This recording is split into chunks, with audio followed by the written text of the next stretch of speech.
This is Mutabaruka. We want to present to you a wholesome kind of level of consciousness right now. So subscribe and tell your friend them. This is Mutabaruka. We're there with you. We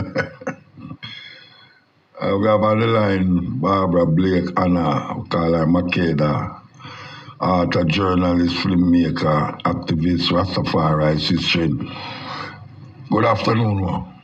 Blessings and love, Muta. You all right? Yes, sir. Long time I don't see you. I'm blessed as always, as always. Are you still in Parliament? No, sir, that was long ago. That was 1984 to 87. That was just before my son was born, just when he was born. So them they come see you one time when we left that. You should visit Parliament more often. No. Barbara, not bother invite me this so. One time me come in there, I say, then I saw them go on in a Parliament. And I say, big politician man. The man them attack to one another when the man attack and up on this thing. One use himself food. And more than one of them I use themselves. They said, no, sir. No, I'm not going to work on them place. Sometimes the behavior gets out of hand, like you admit. But it's where all our laws are passed and everything is discussed. No, where all the laws of Jamaica is passed, not my law. That's what I mean. I, all of us. We live on the No. I and I law them no passing this up. If I and I law it passing this up, we would not run from police so long now and not afraid to smoke ganja. Yes. Anyway, I know that to call. That's why we need to take a good look at the Constitution and what it empowers us to do and whatever changes are necessary. All right, so I could talk about the Constitution. I could talk about because look here now. The majority of people on the street don't know the hell what is a republic, what is a constitution, what is an executive president. Them don't know these things. That is what I'm saying. And I was very glad to hear you having a discussion a couple of weeks ago with Hugh Small, a member of the Constitutional Committee, because my point is that people just don't know what's happening there. And more than that, I'm very surprised and disappointed that there's no Rastafari member of the Constitutional Reform Committee, especially since Rastafari was the first people to say, remove the Queen of England. Queen. So how come you're not on it? I haven't been invited, and I don't know that I would have. Well, it's the same thing with the rest of them. I don't know the rest of them who was invited. There were Rasta lawyers who would be qualified because it's mostly a lawyer-heavy committee. And but why should it be a lawyer-heavy committee? What is it that? A good question, but of course it's the law. That laws have to be changed. And no, I know, but the laws have to be changed. It don't mean we can't change it without being a lawyer. No, but they kind of know. They have a lot of experience. People like Dr. Lloyd Barnett, people like those. I have a lot of respect. So look here, Barbara. If we say we don't want the Queen, we have to go to lawyers to find out if we must keep the Queen or not. No, we have to go to the Constitution to change that. I mean, Howell was the first one that said it, Howell was put in prison for sedition in 1937, I think it was. Yes. Just for saying that, remove the Queen. So we're the first that started this ball rolling, so why aren't we there to help keep the ball rolling? Even if we don't know all the... No, we're Barbara. We are jumping the guns. When I ask, you see, you just say a liar, it need liars. I'm saying, why it need liars when the people them know what them want to have in the Constitution? Why is it that liars have to fill up the whole board when the people them... I don't know how to answer you properly. I agree with your question, but it's a bit of a rhetorical question. Why do we need nothing but lawyers? Because, for example, they have so-called church people on it, but our church isn't included in their representation. Our religion they're not speaking for us. So the Constitution Reform Committee seems a bit improperly constituted. One-sided. But since it is a law and a very intricate, a very involved law that has to be changed, I would give a lot of respect to those lawyers who know it a little better. And I don't have a problem with liars on it, but I want to know why it have to lopsided. Exactly. Why have we been left out? We are a very important part of the population, and we're not represented. Our voice is not being heard in deliberation. But they're going to have to bring it out to the public. The law, when they recommend the changes, it first has to sit for 3 months without any move being made to take it to the upper house. And in that 3 months, the discussions must take place. That is when people like your voice should be heard. But how can your voice be heard if you don't know what is happening before? Why aren't the discussions taking place, broadcast to everyone all the time so we can hear and discuss what needs to be done? Like you asked question, Muta, you said, what does the Governor General do that a president would do? And I mean, I look that up and I see what it is a ceremonial president would do. And that would be a president that just deals with the ceremony. The ceremonial president will come like the Governor General, same way. No. It doesn't matter. Because the things he does are, look, for example, I discovered he exercises the prerogative of mercy. He's the one person who can grant mercy. Now, like, I would see an example like, you see that policeman, that poor little policeman who unfortunately locked up his car and went into to do his day's work and his child was in the car. He's been accused of manslaughter. Well, if lawyer, friends, or community said, please exercise mercy on behalf of this man, don't let him have to serve time in prison because his life must be held right now. That's where you exercise or you would request the prerogative of mercy. So what kind of presidency you is going for? What kind of presidency? I'm going to tell you some other things that person does. They would the Constitution, when it's amended, has to be presented for his assent at the end of the day. He appoints he's the commander-in-chief of the army. I didn't know that. Appeals to the Privy Council, or if we change to the Caribbean Court of Justice, appeals have to be approved by that one person. They also, that person appoints and disciplines civil servants. I didn't know that. Remind us of which one of the presidents you're talking about. A ceremonial president. You're talking about a ceremonial president. Those are the ceremonies. The governor. Yeah, I understand that. But so you are going for a ceremonial presidency. That's what you said. That's what is being recommended. It's easier than an executive president, which is what America has. That's really I am going for the executive presidency. Yes. You want an executive president? Yes. You would have to have an executive cabinet. So you have to change the whole of parliament. And that is the... Well, that is why we shouldn't reform. We should have looked long everything and start over. Well, you have to do it in 2 phases. You have to change the person who's at the head from King Charles to somebody else. Could be you, Muta. No, we're getting rid of the king. We're getting rid of the king. We're talking about a presidency. And you're talking about we're talking about an executive presidency. Like America. We could put it that way, like America. Well, I don't know which is going to be decided, though. But this is me supposed to decide it. It's me supposed to decide it. Well, okay. If you want an executive president, then you must make some recommendations as to how the governing of the country will be run. Well, I am recommending it right now. That is why Mr. Small could have given you the tape of the program. Him says something is said on it. You have to go into the details.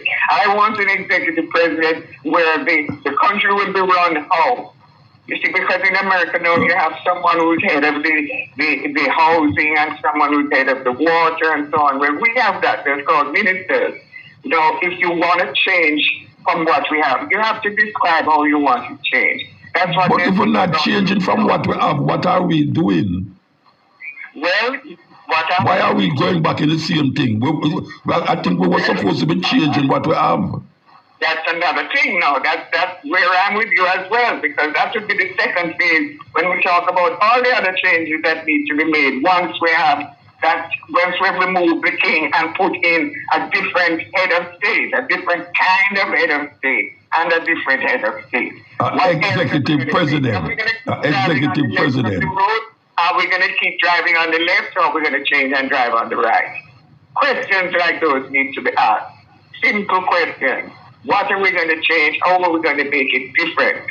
A lot of recommendations have been put down, from they went in 62 and accepted the British Constitution. Other changes were suggested, I think about 2012, I don't remember the exact time. But other changes have been suggested. But first, they are like one thing that the Constitution Reform Committee has said, which is, let's just deal with what kind of president we're going to have first. Let's discuss that. Yeah, that's what I'm talking about, the presidency. What kind of presidency? Well, what do you suggest? I just said it. Executive. Somebody who runs the country, not the prime minister. He would run it instead of a prime minister. No, but you can have a prime minister also with an executive president. No, you would have a prime minister with a ceremonial president. Maybe you can call him president. Maybe you can call him maybe you can call him prime minister. The prime minister would be head of a cabinet that he would appoint of people to run the different parts of the country. Yes. That's what happens now. A prime minister appoints ministers. And I mean, the question is, should he... The presidency, what I am talking about, is like the one in America. Well, then you don't have ministers who get appointed to be Minister of Health. You have a different man who is a doctor who gets appointed as Minister of Health. And why not? The member of Parliament just runs the constituency, nothing else. You see, Barbara, General as Minister of Health. Barbara, it sounds like presidency you want. I mean, Barbara, I just said, but look here, it sounds like you're using their logics to validate what we are supposed to do now. I don't know what their logic is. Yeah, but we know because we see it play out every day. We see it play out every day. No. Rastas need to get involved in this discussion. But is that we do now? It's too Rasta talk now. It's too Rasta talk. Exactly. And it's only two of us talking. It needs to be but it's the thing now. No, wait there. It's two of us talking, and you say ceremonial, and me say executive. Right away, it crisscrosses or no. Ceremonial. I was just explaining what we have at the moment. I don't say that. We do have a ceremonial president. We have a governor general. The governor general is just ceremonial. Yeah, but he's not a president. He's called a governor general, but he's functioning in ceremonial ways only. No, I know that is a ceremonial, but the presidency, a ceremonial presidency is different from a governor general. The governor general represents the King of England. Yes. So the ceremonial president would represent who? The people of Jamaica. Yeah, but the ceremonial means him behaving like him as a governor general. No, but let me explain to you again. I love it, brother. The governor general is only ceremonial right now. That's all he does. And a ceremonial president would be like a governor general. No. He would. The ceremonial president would be a president doing only ceremonial duties. What the governor general does? The governor general answers to the Queen or King of England. No, what he does. I'm telling you again. Those are the him only deal with ceremonial things. Yes. Then it's the same thing with a ceremonial president. Well, you want an executive president now is one that runs the country. But is that we're talking about like America? Well, okay, then we have... But you have a group of men, you have a group of people who can do things that the Constitution at this moment in time don't allow the people them to do under a prime minister and 60 men sit down in the house, 60 people sit down in the house and try confuse the people them. Like what thing? Eh? Like what things? When them do things? What things would an executive president allow them to do? No, not allow them to do. I'm saying that we who is talking about an executive presidency, the governor, sorry, not the governor general, it would not be run like the parliament. How it run now. Would have a presidency and then we have a group of people who's from the people, not from in the house, from the people, who is giving information, and just like what them say now, the most politicians is corrupt. It's the people them ask that, you know.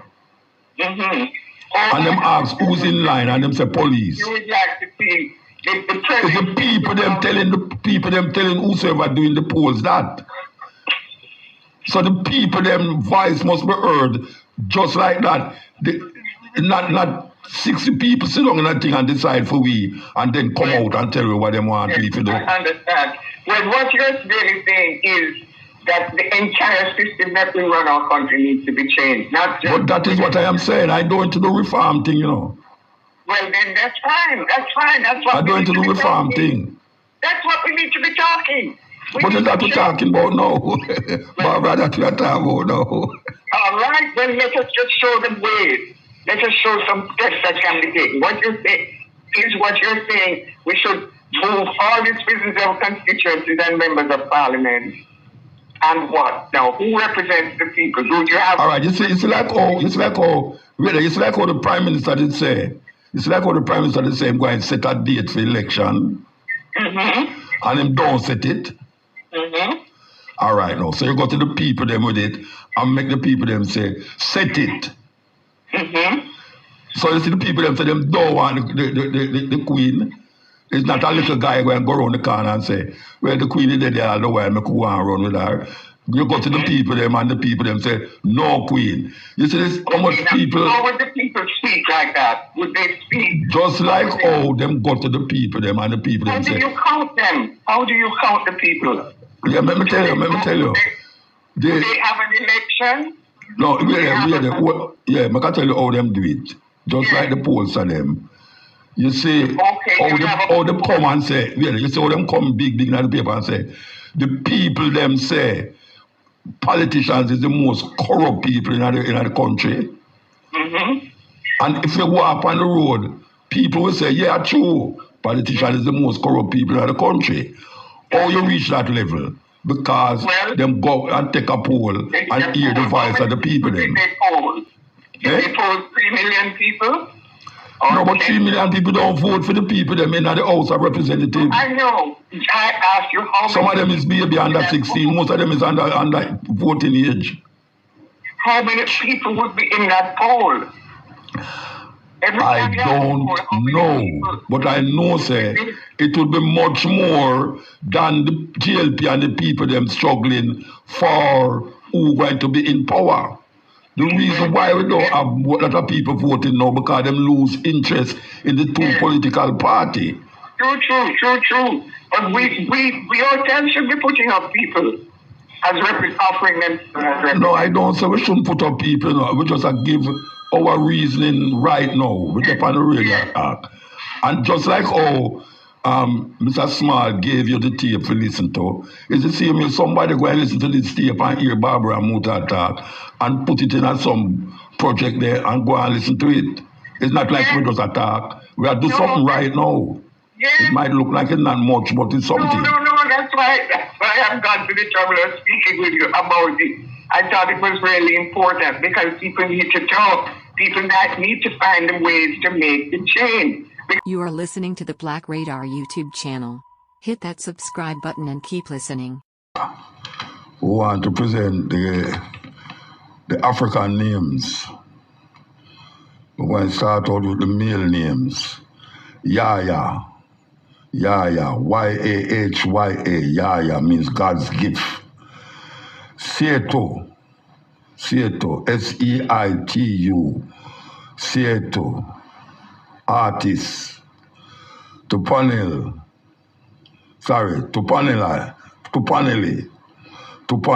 T-U-P-O-N-I-L-E, Tupanili, means we are saved. And Zubiri, Z-U-B-E-R-I, Zubiri means strong. So that's Yahya, Y-A-H-Y-A, means God's gift. Seito, S-E-I-T-U, Seito means artist. Dupanili, D-U-P-O-N-I-L-E, means we are saved. And Zubiri, Z-U-B-E-R-I, Zubiri means strong.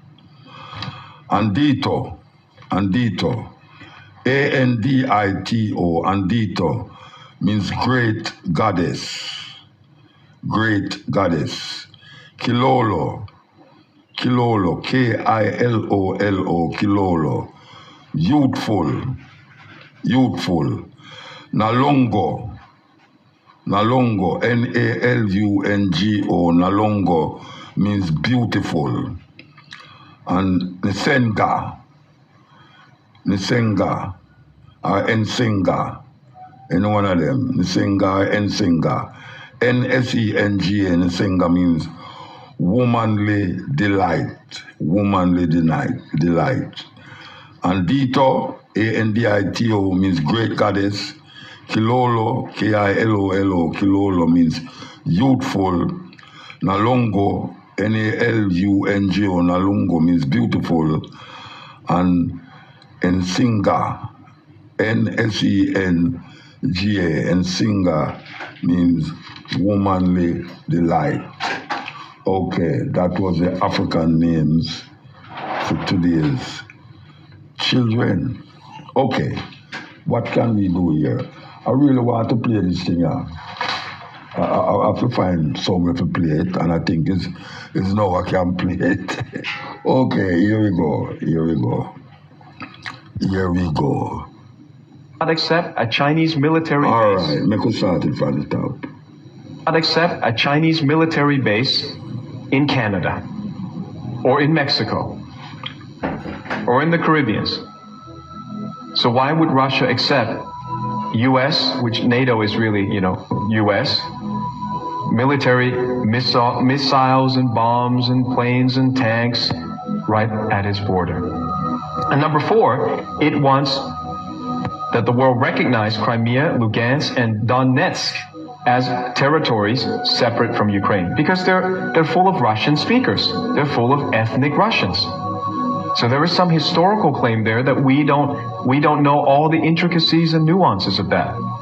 We act like, we're pro-Ukrainian and we don't even know what's happened there. Now, all these demands could have been met without war and the death of thousands of troops and civilians. But now Western NATO leaders are talking tough publicly. But know that the defeat of the Ukrainian army is a foregone conclusion, and that the sanctions on Russia might hurt the West as much or worse than Russia.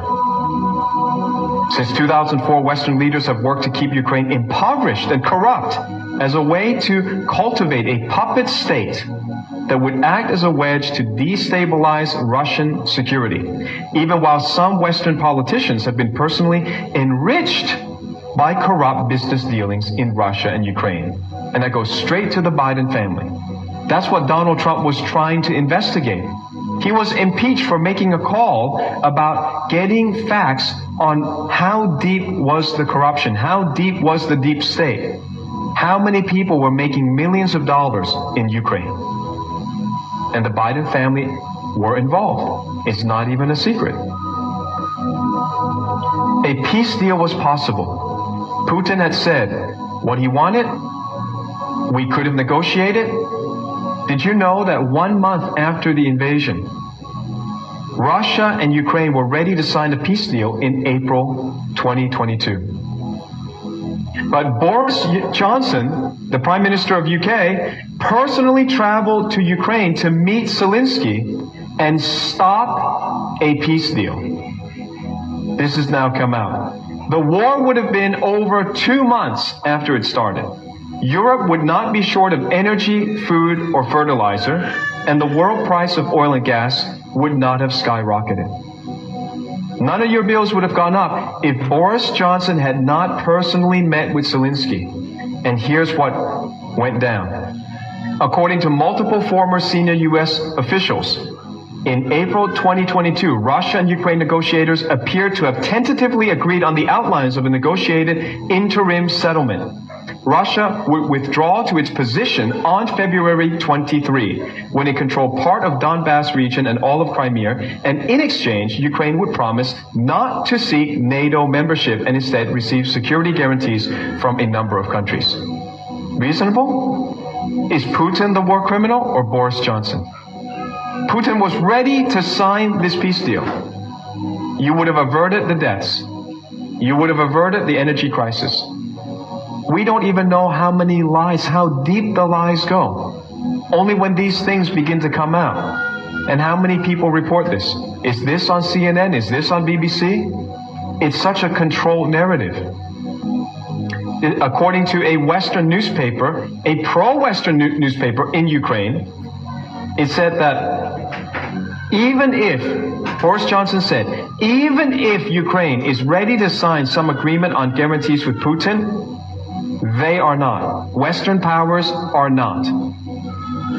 Johnson's position was that the collective West now felt that Putin was not really as powerful as they had previously imagined, and that here was a chance to press him. So they were going for war. They were trying to destroy a part of Europe. You cannot have European security without including Russia. Russia is a part of Europe. But they're alienating Russia. Sounds like a bad marriage. They seem to have this formula down pat. The entire world sanctioned Russian oil, froze Russian assets, attacked the Russian ruble, forbade Russian stocks to trade. Netflix even canceled paid subscriptions. Can you imagine that? On what basis? You're a Russian, you didn't start any war, you paid for your Netflix, you can't access it anymore. Russian news was wiped off the internet. There used to be RT, you used to hear both sides.